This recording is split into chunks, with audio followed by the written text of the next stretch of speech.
You wanted me on this show because you want to give people the impression you actually know sports. Well, we both know better. Well, we both know better. I like Tim Tebow better than you. You spent 2 years beating up on my buddy Tebow. Do you mean my friend? My friend Tim Tebow? My friend He's Tebow. my friend. He can't be your friend. That means he's a Christian and he forgives you for all the crap you say about him. Man, he's a great guy. He's a great guy. He's a great athlete. He just couldn't throw. Okay, let's see how he does in baseball. All right, let's go to football. Sure.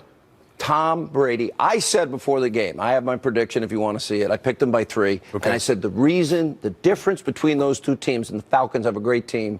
I'm very impressed with Matt Ryan. What a season he's had. Yep. They did well. But the difference is Brady, Belichick, and Kraft. Well, first of all, I'm proud of you for stepping out on a limb like that. I mean, you picked Brady, a 4-time champion, entering the game. Well, you really twice. stepped out on a limb Who there. did you pick? I picked the Patriots. I picked them to win because of Tom Brady, and he put on the show last night. I mean, I got to tell you, I've always been a Joe Montana guy. That was the guy that was number 1 on my list. It changed last night. It's Brady. Because Brady gave me the one thing I thought he was lacking in his career was that Montana moment from '88 when he drove San Francisco down the field, connected with John Taylor.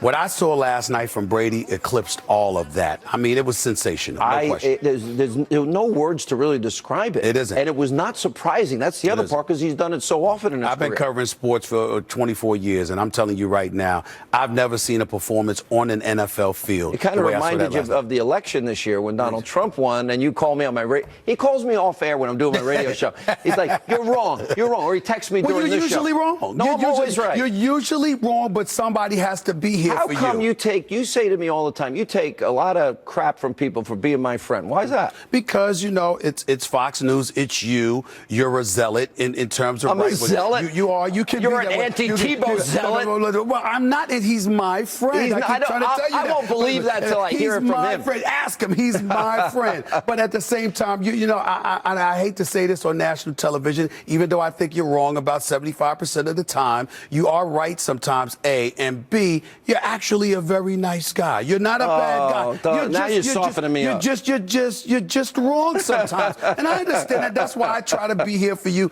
help you out to the best of my ability. You wrote me and you said your buddy Trump has no chance to win. I still have the text. Well, that was after the tapes came out. Now, come on now. I never said that beforehand because I said, listen, I said that, but after and those you told me you came out, better jump ship now. Well, what I was saying to you is, excuse me, in America, particularly when it comes to presidential elections, we see the kind of rhetoric, we see the kind of behavior, and then we say I don't jump ship with my friends, and you know what? I know that. You know that. When they unfairly attacked you. There you go with that. What? Big boy They rules. unfairly attacked you? Listen, we get unfairly attacked all the time. When you're doing stuff, who had your back? Noise and you're making, yes, Sean Hannity, you had my back. But at the same time, as much as I appreciate it, you don't apparently. The fact of the matter is that, listen, I wasn't unemployed. As long as I'm employed, I'm going to be all right. So the controversy is okay? I'm going to be okay. It doesn't bother me. You know, I tell you what I loved about yesterday's game. Yeah. And what I love about champions, what makes, first of all, this is artistry.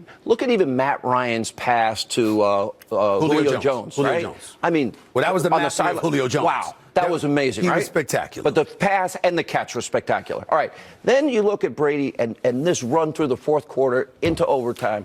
You know what I love? There's an artistry here. Every pass, you're threading the needle in football. And you love to see the guys that work so hard do so well. Let me highlight why I picked Brady. I said at the end of the day, if you're going to beat them, you got to blow them out if you land it. They're starting 4 rookies on defense and 4 second-year players. So you've got 8 dudes on the defensive side of the ball that are 24, 25 years of age, 23. Worn out by the end of that game. But I'm saying the point is that your experience in a game of this magnitude, it's the biggest stage in sports in this nation. And so you got to go up against, if it's tight, that's what makes it even better. But you got to come down the line and you got to go against a dude that's 39 years of age, a 4-time champion who's been to 6 Super Bowls at the times. He's not worried about it. You have to be worried. But and those guys got a little bit nervous, and you could see it. How'd you like the Edelman catch? How cool was that? It was nice. It was very David Tyree-ish for the New York Giants. Oh, come on. When they beat New England. Yes, they did. In this particular Only instance, one team has beaten New England in the Super Bowl twice. Wait a minute. Where are you from, man? New York. So why are you just raving about Boston? What are you doing? Oh, you're kissing I like Tom Brady. You know what? And Tom Brady, all you media people on the sports side, the sports media are the worst. They want to brutalize every player. You have a bad day. Excuse me. After the election that we experienced, you got the audacity to talk about sports media instead of politics. Is that what you just did? We won. Yes, I did.